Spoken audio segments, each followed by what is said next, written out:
Question number 11 from May 2019, higher level paper 2, time zone 1. We've been given a polynomial equation of degree 5 that equals 0 and told that the three distinct real roots can be written as log base 2a, log base 2a, log base 2b and log base 2c. We've also been told that the equation has two imaginary roots, one of which is di, where d is a real number, and in part a we need to show that a times b times c is equal to 8. So now what we need to know is that complex roots occur in conjugate pairs. So since di is one of the complex root, its conjugate negative di will also be a root. So we can write that the fifth root is equal to negative di. And since this is a polynomial of degree 5, this equation will have 5 roots. So now what we also need to know is that the sum of all of the roots will equal 3. So how we find the sum is, if a polynomial equation is equal to 0, then the sum of its roots is given by negative of an minus 1 divided by an. Now over here, an minus 1 represents the coefficient of the second largest power and an represents the coefficient of the largest power. So in our case, the sum of the roots will be given by negative of negative 3 divided by 1, which is equal to 3. That is how I found the sum of the roots. From here, we can add up all of the 5 roots that we know and equate it to 3. From here, positive di and negative di will cancel, and we can use this law of logarithms and write log base 2a plus log base 2b plus log base 2c as log base 2 inside the bracket a times b times c, and this is equal to 3.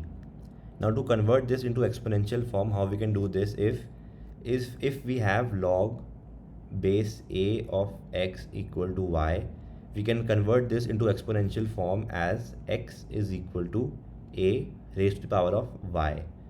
That is what I've done here. So if we convert this into exponential form, this will be abc is equal to 2 cubed, from where we find abc is equal to 8.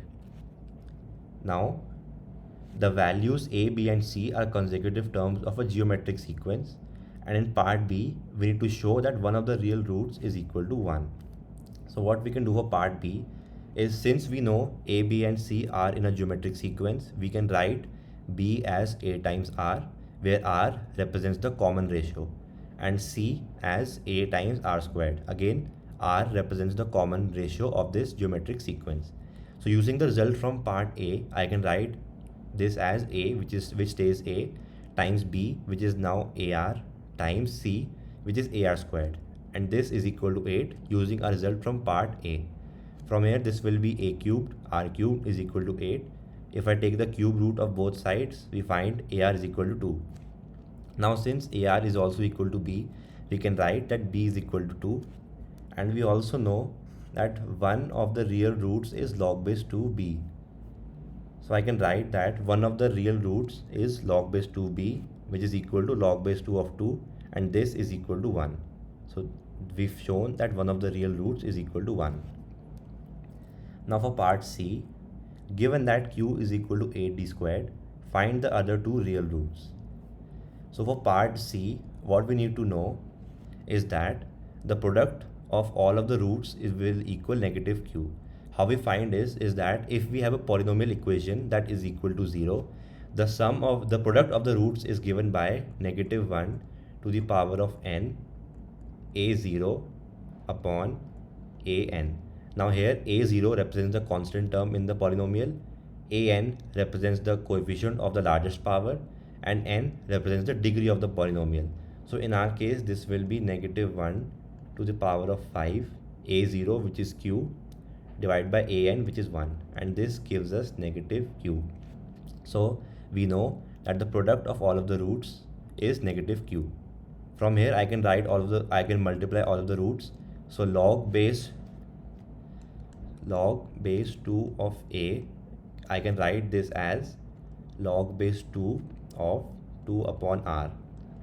How I can write this is that we know from part b that ar is equal to 2.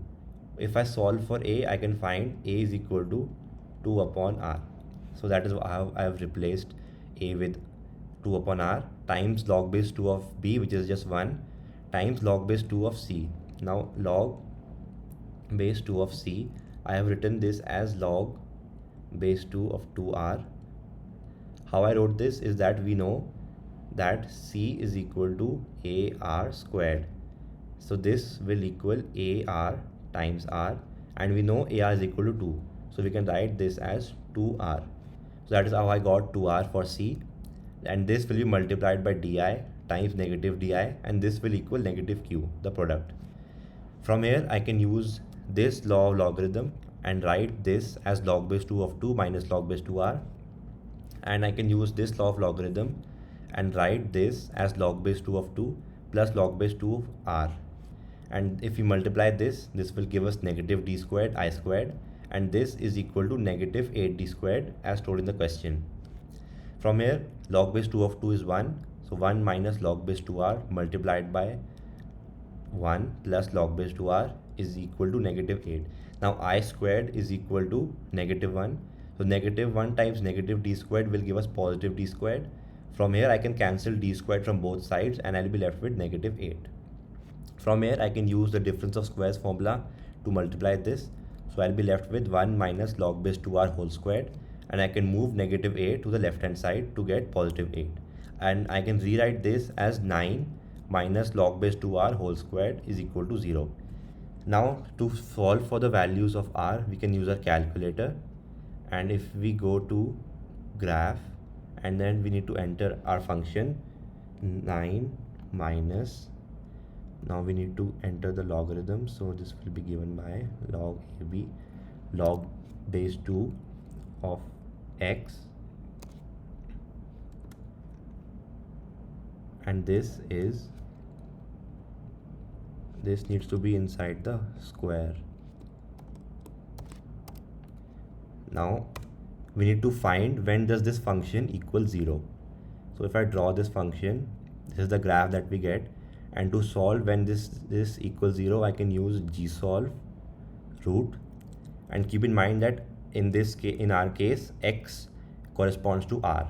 So we find that r is equal to 1 upon 8 if we write this as a fraction, and also r is equal to 8. That is what I've written here. R can either equal 1 upon 8 or it can equal 8. From here, to find the values of the real roots, we know that ar is equal to 2, and for this I am using r to be 8. You can use 1 upon 8, it doesn't matter, we'll get the same answer. So I'm just using r equal to 8, so this will be 8 a is equal to 2, from where we find a is equal to 1 upon 4. Now one of the real roots is log base 2 of a, so I can replace a with 1 upon 4, so this will be log base 2 1 upon 4, and I can write 1 upon 4 as 2 to the power of negative 2.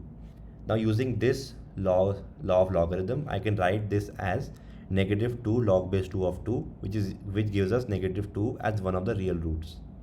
Similarly, we know that c is equal to ar squared, and we know a is equal to 1 upon 4 and r is equal to 8. So 1 upon 4 times 8 squared will give us 16. Now the third real root is log base 2 of c. So this will be log base 2 of 16. I can write 16 as log base 2 to the power of 4, and using this law of logarithm, I can write this as 4 log base 2 of 2, which gives us 4. So negative 2 and 4 are the other two distinct real roots, and this is the answer to question number 11.